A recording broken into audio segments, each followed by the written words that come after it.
അമ്പലവയൽ പഞ്ചായത്തിലെ നെല്ലാറച്ചാലിലാണ് കാരാപ്പുഴ റിസർവോയറിനോട് ചേർന്ന റിസോർട്ടിന്റെ നിർമ്മാണം നടക്കുന്നത്.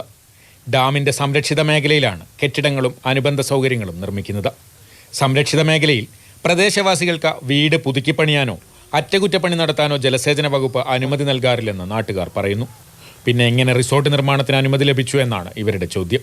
എൻ്റെ വീടിനൊരു നമ്പർ ഇടാൻ വേണ്ടി ഞാൻ 6 അപേക്ഷ കരാപ്പണിക്ക് വേണമെന്ന് പറഞ്ഞ് 6 അപേക്ഷ കൊടുത്തു. എന്നിട്ട് പിന്നെ സ്കെച്ചും പ്ലാനും വരയ്ക്കാൻ പറഞ്ഞ് വരച്ചു, എല്ലാം റെഡിയാക്കി. ഞാൻ 10-27 ഉറുപ്പിക മുടക്കി പോയിട്ട് ഇന്ന് വരെ പഞ്ചായത്തിന് നികുതി അടയ്ക്കാൻ എന്നെ കൊണ്ട് കഴിഞ്ഞിട്ടില്ല. അതിപ്പോൾ സാധാരണക്കാരൻ്റെ അവസ്ഥയാണ് ഞാനീ പറഞ്ഞത്. ഈ ഭൂമിയിൽ നേരത്തെ ഉണ്ടായിരുന്ന 2 കെട്ടിടങ്ങൾ പുതുക്കിപ്പണിയുന്നതിന്റെ മറവിലാണ് നിർമ്മാണം നടക്കുന്നതെന്നും നാട്ടുകാർ പറയുന്നു. പ്രധാന പാതയിൽ നിന്ന് നിർമ്മാണം നടക്കുന്ന സ്ഥലത്തേക്ക് കോൺക്രീറ്റ് റോഡ് നിർമ്മിച്ചിട്ടുണ്ട്. ജലസേചന വകുപ്പിന്റെ സ്ഥലം കയ്യേറിയാണ് റോഡുണ്ടാക്കിയതെന്നാണ് ഡാമിന് ഭൂമി വിട്ടു നൽകിയവർ പറയുന്നത്. ഇപ്പോൾ അവർ റോഡ് വെട്ടിക്കുന്ന സ്ഥലം, അത് ശരിക്കും പറഞ്ഞാൽ കാരാപ്പുഴ പ്രോജക്റ്റിന് വേണ്ടി അക്വയർ ചെയ്ത ഭൂമി കൂടെയാണ് അവർ റോഡ് വെട്ടിക്കുന്നത്. അത് അവർക്ക് ആരും അനുമതി കൊടുത്തതിനെ കുറിച്ച് നമുക്കറിയില്ല. ഒന്നുകിൽ പ്രോജക്റ്റ് കൊടുത്തിട്ടുണ്ടോ അല്ലെങ്കിൽ പഞ്ചായത്ത് കൊടുക്കാൻ എന്തായാലും അധികാരമില്ലല്ലോ. അപ്പോൾ അത് എങ്ങനെ വെട്ടിയെന്നുള്ളതിനെ കുറിച്ച് നമുക്കറിയില്ല. എൻ്റെ ഉപ്പായിട്ട് ഞങ്ങൾ കുടുംബമായിട്ട് വിട്ടുകൊടുത്ത സ്ഥലമാണ്.